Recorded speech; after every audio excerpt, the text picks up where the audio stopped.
The last of our long talks this morning. So I'd like to actually introduce you all to Maarten Sierhuis, who's coming up here. Maarten is the director of Nissan Research Center, Silicon Valley. I've known Maarten for many years because Maarten used to work at NASA Ames just around the corner from me. So I think Maarten's going to offer a really interesting perspective coming from somebody who used to spend a lot of time thinking and working on NASA problems and now is off in industry and actually trying to really apply autonomy in a number of different ways. And this kind of gets at some of the things that you brought up in your comments here about sort of the transparency of these systems that are becoming more autonomous. As you might guess, because he works at Nissan, he probably has something to say about autonomous vehicles. And so welcome, Maarten.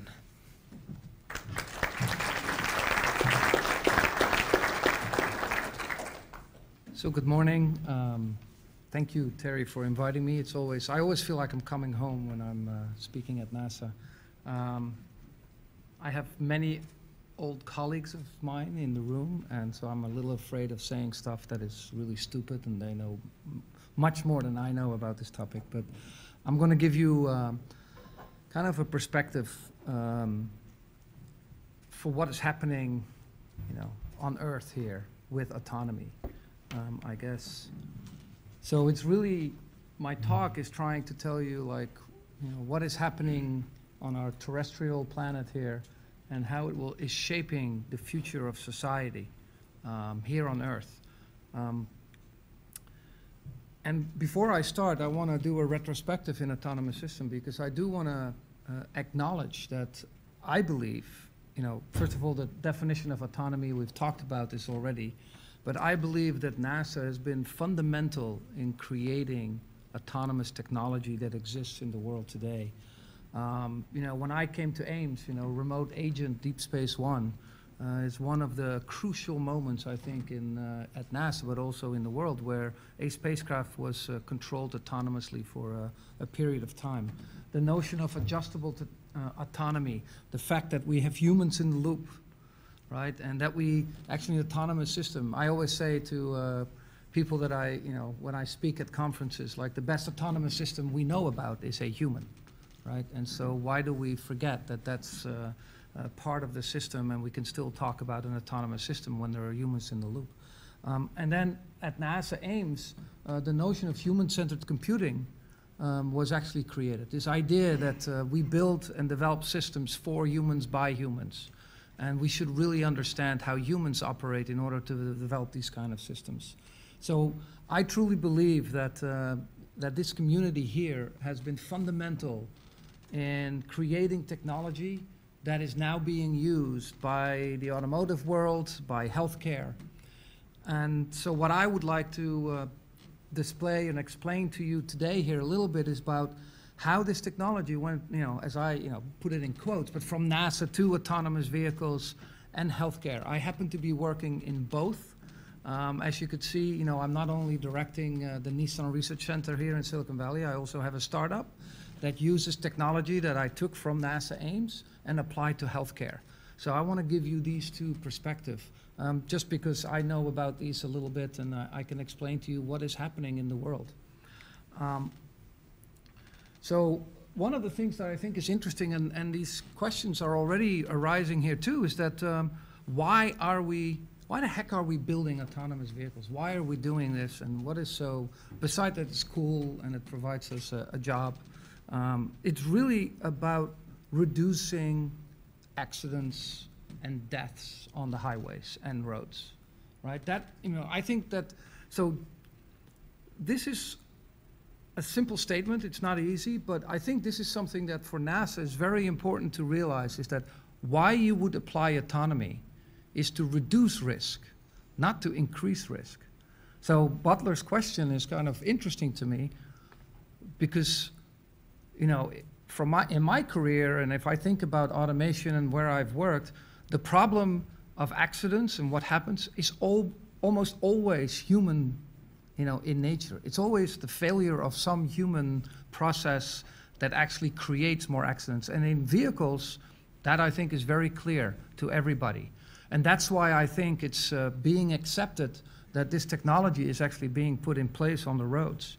The other part, I think, is that we really need to deal with the problem of the elderly population, right? We're all becoming older. The society, Japan is actually one of the countries that is most apparent. That's why you see Japanese companies pushing autonomous technology. So aging and the people that are less fortunate than us, that cannot drive together, that still we want to provide mobility. These are some of the social and fundamental reasons why we are building autonomous vehicles. I think a third part is that it's really, in our belief, it will create an enormous increase in our efficiency, and therefore we will make more money and we will be more efficient as a society as a whole. And so the economic drivers is also what is pushing this technology into the world. There are, of course, many obstacles, right? And we've heard some of these already today. Besides legislation, we've heard liability, problems with testing, and then consumer adoption, right? The trust of this stuff. And so these are actually interesting, in my opinion, to see this working out on Earth here. And this is the exciting part of being part of this, this new wave of autonomy. So let me switch now to autonomous vehicles. This is really a question I think that society is asking itself right now. When and how will self-driving vehicles be possible? And the one thing that I think is also apparent in this community here, it is not an either-or kind of question, in my opinion, right? We will see autonomy happen slowly in vehicles. Nissan's roadmap is really to bring autonomy slowly to market. By 2020, we will drive autonomously in cities. Nissan has made that roadmap clear, but we start on highways, right? And so this is something that we're not doing from no autonomy to no driver in the vehicle and let the system just do what it wants to do. And the way humans deal with this problem is creating categories. Oh, engineers love creating categories. This is the SAE level 5, 6 categories to define autonomy. It's insane, right? Humans cannot deal with more than 3 categories. Why we're talking about 6 is kind of, in my opinion, a big mistake, but this is what engineers love to do. So at Nissan, we just have 2 categories. We say eyes on, eyes off. Very simple. Meaning autonomous system with the driver hands-free driving, but still his eyes on the road and being in the loop, right? At some point, the eyes off can happen, meaning that the driver can do other tasks and doesn't have to be constantly in the loop to supervise the system, right? And we see this this change happening around what SAE calls level 3, right? But for Google and Uber and what we're working towards is the level 4. Some companies are now saying we'll not do level 3 anymore. We will just jump to level 4. So you already see in the industry people saying like these categories are too much. We're going to scrap a couple of categories, right? But this is how we look at it from a Nissan point of view. But what is really the future, right? The future of this technology is to develop services on Earth that are actually useful and productive and can help people, like robo-taxis, robo-shuttles, delivery systems that are autonomous, and sharing of vehicles, right? Autonomous sharing of vehicles. So this is where the future lies. But there are many, many challenges, as you have already alluded to in this conference this morning. In urban driving, especially if we go into the city, once we take the exit on the highway, many challenges show up. And this is what we have to solve as autonomous vehicle developers. What are some of the problems? So in intersections, we have to obey traffic rules, perceive other road users, and first and foremost, localize ourselves at centimeter accuracy on the roads. This is a very hard problem. We're not able to rely on GPS. It just doesn't work, right? So we need to have capabilities to localize ourselves. We don't have always lines that we could look at, right? So this becomes a really hard problem. If we want to take a ride on red, you need to be able to look enough down the road in order to see people coming from the left, right? This is very difficult because our sensors are not good enough. If there is a tree in front of it, we can't see it, right? So this is not an easy problem to solve. And then we have incredible complex road situations. This is an intersection right at 237 in Matilda, right near our facility. It is the monster, as the city of Sunnyvale calls it. People have developed this kind of intersection, and humans can't negotiate this without accidents. And then first and foremost, the most difficult part, four-way stop signs. Whoever invented the four-way stop sign in the United States, I think we should put him in jail. This is the most difficult intersection, you know, how we have to maneuver. And it's really a social communication that's going on, and I'll show you some examples of that. So, besides that, we have these kind of things. And I think driving into Ames, you will see every day. When we're actually testing here at NASA Ames, and last year when our CEO came and drove, I mean, literally a week before the CEO came to see our tests, NASA Ames decided to break up every road, and and so we were confronted with this problem, right? This happens all the time, and then we have these kind of things, right? This is the human element, right? And I like the picture on the right there in the corner. What you probably won't see is that there is a police officer standing there telling you not to drive through a red light or a green light. Okay, how does the sensor pick this up? I don't think deep learning will actually pick this one up. It will just say, it's a sun. It's a sunny day out there. Okay, so then the part that that I really like is the fact that driving is really a social activity, right? Those pesky pedestrians and other drivers on the road. I mean, MIT has a great simulation where they show that they have autonomous vehicles driving right through the intersection without anything. We don't need traffic lights anymore. There's one little problem about their study. There ain't no people in their simulation. So if we just all go away, autonomous systems will be very happy. But we won't go away. And this is really an intersection. This is just a little video of an intersection. Look at the pedestrian to the right there and this car, how they're communicating and how they're actually not communicating. They're fighting. Look at those two cars from the left and the right there, who they are communicating with each other and pushing. Now the pedestrian runs across the street. Watch the pedestrians coming here, how the woman is pulling her husband back or her friend. And this person in the car is waving the pedestrians on. And the other car thinks like, oh, then I can go first. Right? This is 20 seconds, and the amount of interaction between humans and systems is unbelievable. This is Tehran in Iran. Watch here what happens to this beautiful lady with her baby trying to cross the road here. And people just crossing the road anywhere they want. Here it is really about who occupies the space first, right?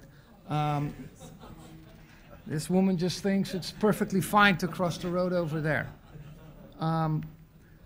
Here is Amsterdam, right?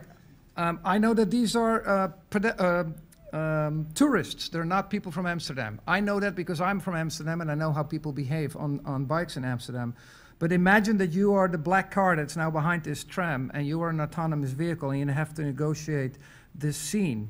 It is what I call coordinated chaos, because if you're from Amsterdam, you know exactly what is happening. But if you're not from Amsterdam, it is really scary to ride your bike or even be a pedestrian there. So these are the things that we have to solve to drive autonomously in the world. And it's really about human-robot teamwork. And this is the one thing that Terry already alluded to. It is not just autonomous system, working by itself. We will always have people in the loop.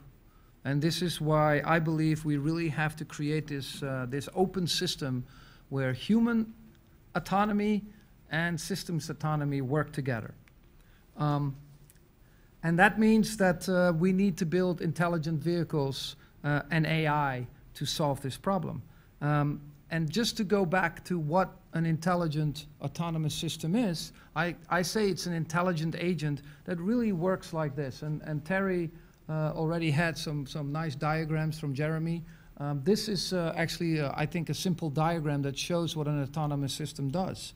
Right? It senses the world, it reasons about the stuff that it senses, It makes decisions and it acts into the world. And oh, by the way, while it's doing that, it's learning what's going on. This type of architecture we can put on a human autonomy, we can put this on system autonomy. And then if you look at an autonomous system in the vehicle, this is kind of an architecture that we have developed at Nissan, but many others have developed on how we solve this problem in vehicles, right? And sensing is where data comes in, and you have the LiDARs, the radars, the video cameras, etc. That bring in data to the system. This data is noisy. One of the problems that we have as car manufacturers is that we cannot build cars where the autonomous system will cost you $90,000, right? We have to build cars where the total cost of the car is maybe $25,000, and you as the public are willing to pay maybe $3,000, $4,000 for the autonomous system, just like you're willing to pay for your navigation now. That means we cannot put a $60,000 LiDAR on top of the roof like some of our other competitors can, which also means that we're actually making the problem really hard for ourselves because we cannot observe the world perfectly. But we still need to drive with the same quality as the others. So this creates a perception problem for us that is really hard to solve. And we solve that in the decision-making, a combination of perception and decision-making that we can deal with the noisy data that we get from the sensors. Okay? We do this through creating a world model, which means that we see every object in the world. We try to predict what that object is, try to predict what it's going to do, and based on that, making decisions of what happens and how we plan a path through these objects. And then obviously we have to control the vehicle, right? We have to steer, we have to brake, we have to accelerate. So this is a high-level architecture. The human-machine interaction is where we communicate and where we put the human in the loop. Whether it's the driver in the car, or if you see in level 5, if we go to level 5 systems, the driver not being in the car. And so that brings me to this picture, right? If we think that, Terry was already saying, why is Waymo and why is Uber still driving around with test drivers in the vehicle? I was in Pittsburgh last weekend with my daughter being picked up by a autonomous Uber when I just called an Uber to bring me back to the hotel. The safety driver decided to stop in the middle of the road and wave me in to hurry up to get in the car.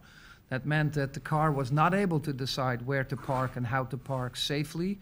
Knowing, if you go to San Francisco now, you talk to an Uber driver, they get tickets now. People take pictures, the SFMTA, and they send them by mail, and Uber drivers get $400 parking tickets when they drop off people. This is now starting to increase. Our autonomous systems do not know yet where they can park without breaking the rule. In this case, these are two pictures I took myself, driving in my neighborhood in San Francisco. On the left here, took me about 4 minutes to figure out what to do in this situation as a human driver. I knew it was red. I needed to go straight. I couldn't see in front of this truck. I knew that I couldn't go to the right. I knew that when the light was turned green, other cars would be coming from the other side. I had to break the rule here. I had to go across the double yellow line. We tell our vehicles they cannot break rules, right? How do we deal with this? How do we let the vehicle decide when it's okay to break a rule and when okay to not break a rule? This is very dangerous. On the right side, it's even more complicated. A day later, I was in Palo Alto going to a meeting. This is a block from University Avenue. I already had broken the rules by going over the double yellow line. I was driving here on the left side of the road. And then there is a red traffic light, so I'm supposed to stop. But as you can see, the car in front of me was perfectly happy driving through the red traffic light. That was because the guy across the street had waved the person on, right? So there I had to break through rules, even more complicated. How do we make decisions like that? So this is where these kind of situations, when we start investigating, I start talking to Terry because I worked at NASA. And how do we solve this problem at NASA, right? Robots on Mars, people at JPL. Airplanes in the sky, people in air traffic control centers all over the country. When I talk to the automotive world, I say we have 5,000 planes in the sky, 2 pilots in the cockpit, and thousands of people on the ground supervising them. Why do we think that we can have just rip the driver out of the vehicle and say, good luck, make this all happen? So this is where we started to discuss and say, well, what if we have a similar kind of model for level 5 autonomy, where we have no drivers in the vehicle, but we can create what we call mobility managers. And a mobility manager supervises autonomous vehicles driving around and can interact with those vehicles at the moment that is needed. So really what we're about to do, and this is now becoming, actually, we were the first ones starting to talk about this in public, and it's now becoming a topic that is now being discussed all over the industry, is that what I say, we go from individual autonomous systems that do not communicate with each other to a system where we bring not only autonomy on the vehicles, but also intelligence in the cloud and have humans in the loop in case that the software can't deal with it, the human intelligence can handle it. And this becomes a multi-agent systems where we can solve this problem. And what we have developed together with the folks here at Ames and applied some of the technology that was developed here for the Mars missions, and now bring this back to Earth, as I say, is this system we call SAM. It's seamless autonomous mobility, as Nissan refers to this.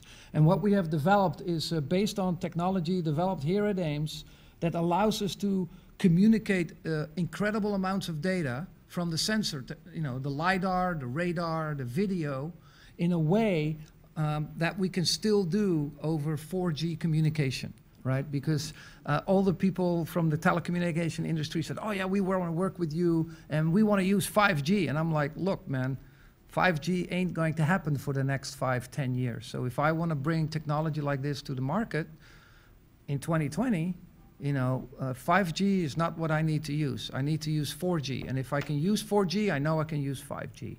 So we pushed this with the help of Terry's group to push all this information over 4G to the cloud.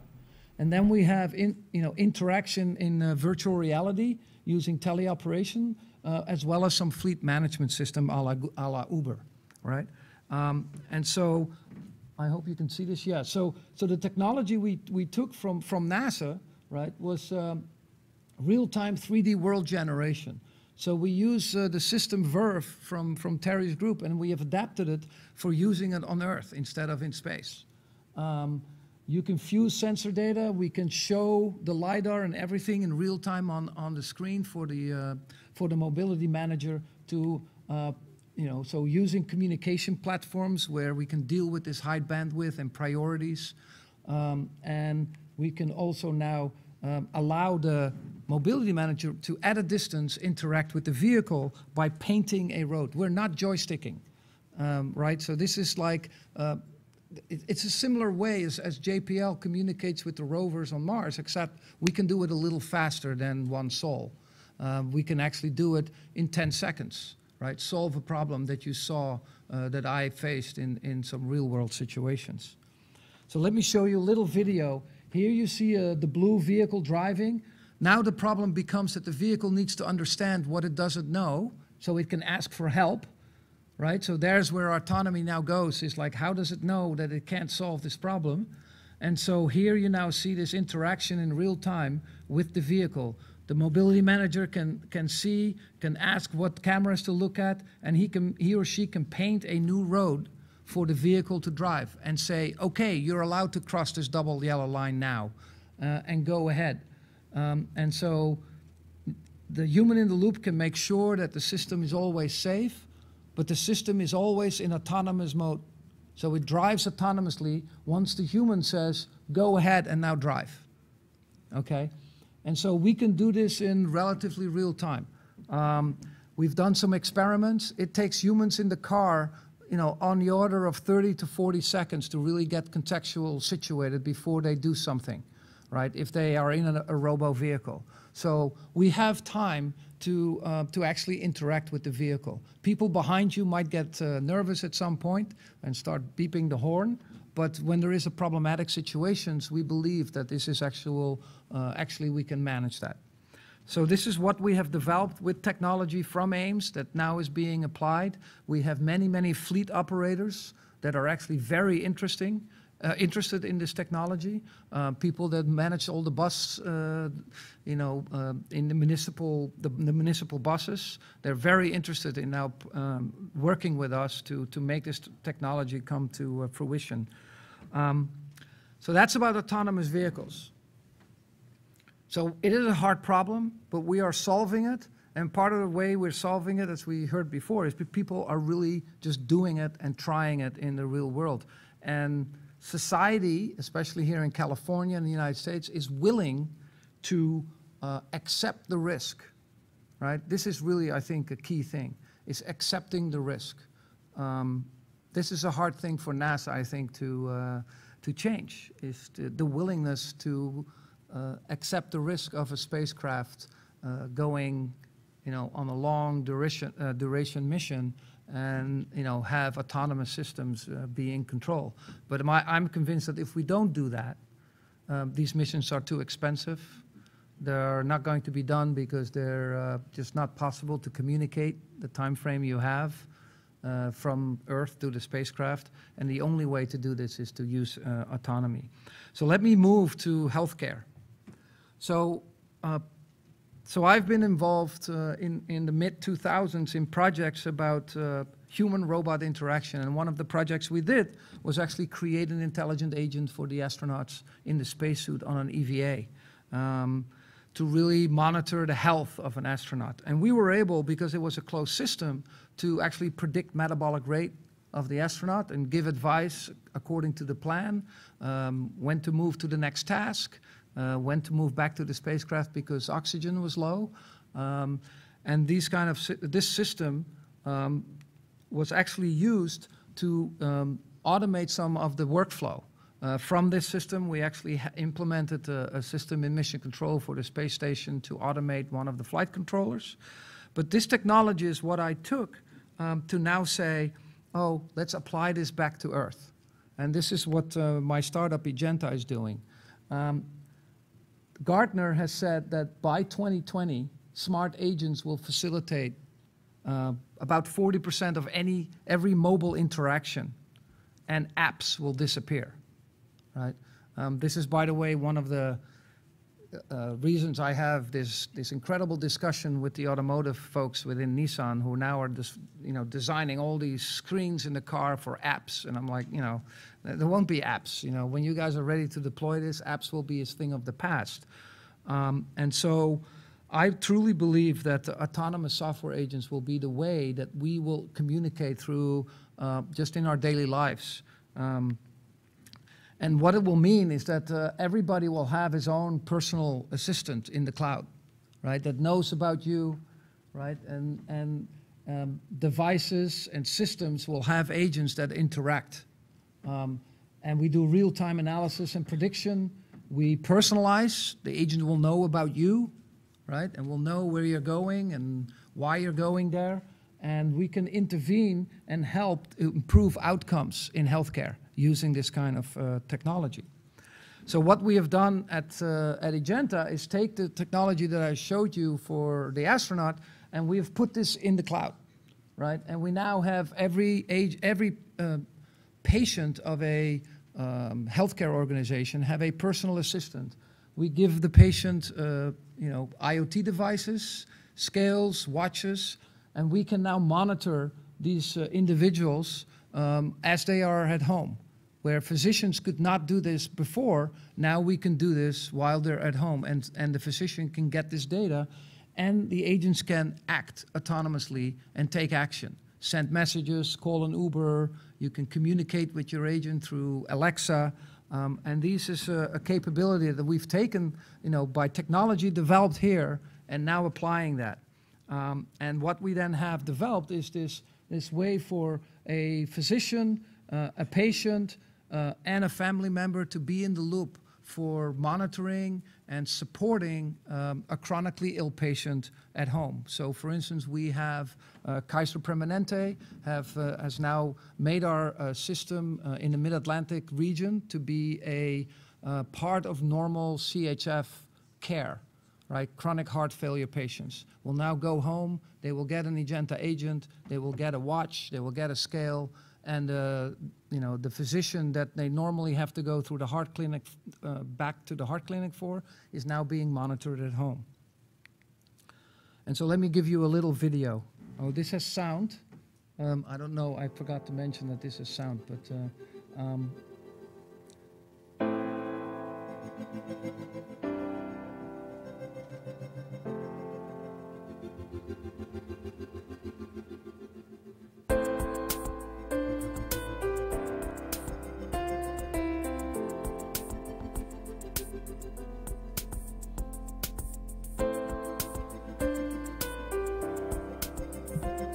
Pia, how am I doing?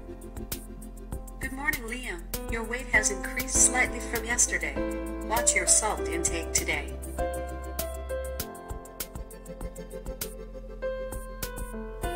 You have a new alert for Liam. Okay, show me Liam's chart. Pia, how is Dad doing? Your dad is doing better than yesterday. His weight and activity level are back to normal. And what's he doing now? Your dad is bicycling in Sunnyvale with your mom.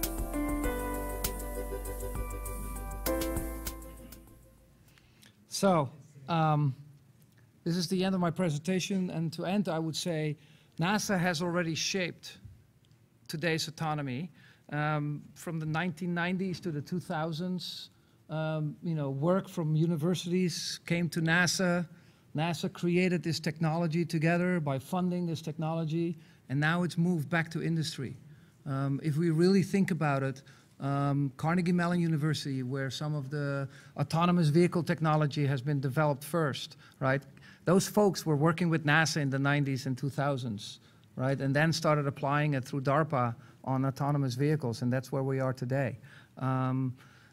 You know, and now I think that for NASA to now leverage this and make autonomy affordable, my idea would be to, you know, to move the stuff that's now in industry and being developed on Earth here and being made robust and useful, bring this back to NASA. And I would say, therefore, you should go from spin out, which is what my startup did, to spin in, and actually use now the industry to now bring this technology back to NASA. It makes it cheaper to actually do the missions that you're doing. It's kind of like redo the Apollo mission, where you used industry to develop the technology. That would be my advice. Not sure, I mean, it's easy to say, it's harder to do, but still, I mean, that's one of the things that I think would be very useful in the future. So thank you very much, and any questions, please ask.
Yeah, this is a standard question we always get.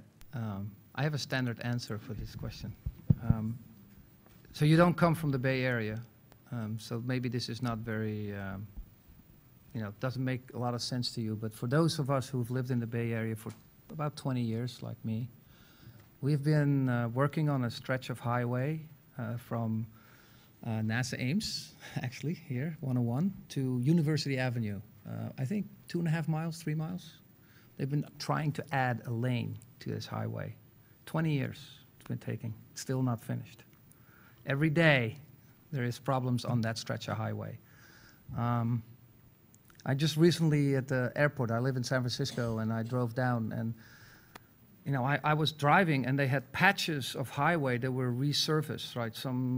A lane was like literally, 20 yards of asphalt, new asphalt, and old concrete with, holes in the road, and then again, a patch of, and I'm like, must have taken them longer to figure out where to put the patches than just asphalt the whole thing, right?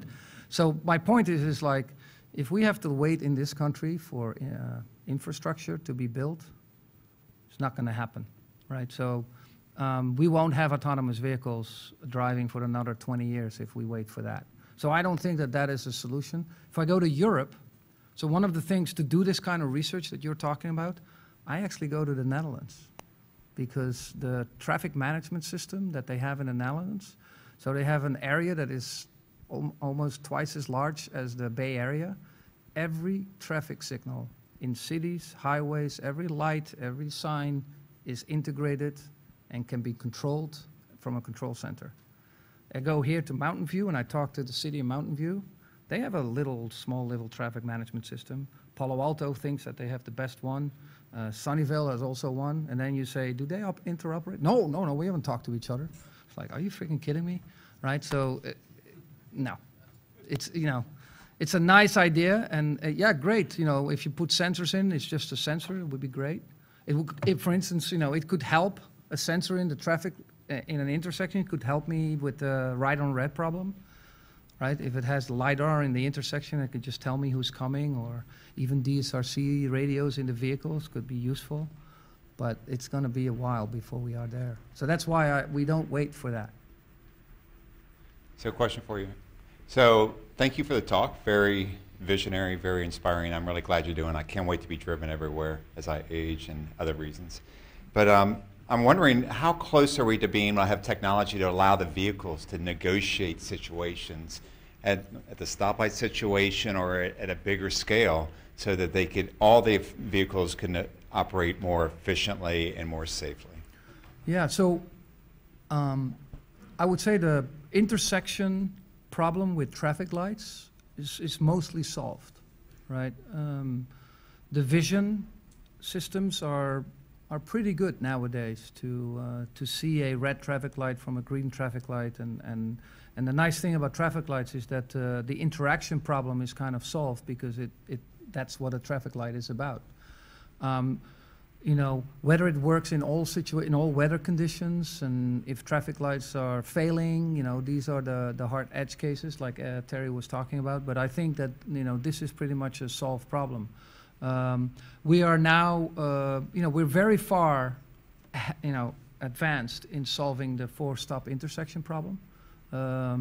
We are, this then gets to Butler's question about how do you test these systems, because what we are using is probabilistic models, right? It's obviously not a deterministic problem. A 4-way stop intersection is really about an interaction, about the chance and probability that somebody is going to go or going to stop. Am I going to go straight or suddenly going to change my direction? So we use predictive probability, techniques to solve that. But we're starting to see that these kind of systems are really starting to behave like humans. So for instance, our vehicle, and we tested it last week here at Ames, can do this inching into the intersection. It can, do this fighting with the other cars in its own way, right? So we can start seeing these systems behaving what I call socially acceptable. So I think we can solve these problems. And it's really, the perception is really a hard thing, and then the predictability of humans. So how do you handle the inevitable, hit the grandmother or the child in the pram, and the insurance? We will have our government decide. No, I'm just kidding. So ramifications. No, so you're saying how will the system choose the grandmother? Yeah. And I'm sure. What would you do? What would I do? I don't know. I don't know. That's the problem. I So mean, this, you know. this is the point. I don't know what the system will do. It will not make a decision like, oh, this is a grandmother, oh, this is a child, I'm going to hit the grandmother because she's older. This is not how we build autonomous systems. So the system will in all cases try to avoid both objects that are moving. And it will try to predict what these objects are doing. And if the grandmother behaves erratically and suddenly does something that makes the system not be able to avoid that object, you know, then unfortunately that object will be hit. And if the child does that, then the child will be hit. So it is all about being able to predict what objects will be doing. But the system will not make this, you know, these kind of moral decisions. And the other question was the insurance. Are you guys talking to the insurance companies? No, we're not talking to insurance companies because that's the insurance company's problem, right? Okay, well. You know, so liability, you know, is something, of course, that every OEM is worried about and thinks about. That's why they won't put this technology in the market if they don't think it's safe, right? That this is first and foremost the most important part. In terms of insurance. You know, the insurance industry is very much regulated. It's very much defined by, you know, rules and you know, who was wrong and who was right and how to show in a particular incident what happened. The one thing that I can say is that we will have way more data to show in court what happened because we have black boxes that have recorded everything. And we can replay and we can show, you know, whether the system, you know, was at fault or the other, you know, road user was at fault. So I think actually it makes the liability issue easier because we can just show in court what happened, and then it'd be pretty simple to decide. That's my view. Thanks very much, Maarten. I'm sorry to cut off the questions here, but I want to make sure we don't fall too far behind. Hopefully.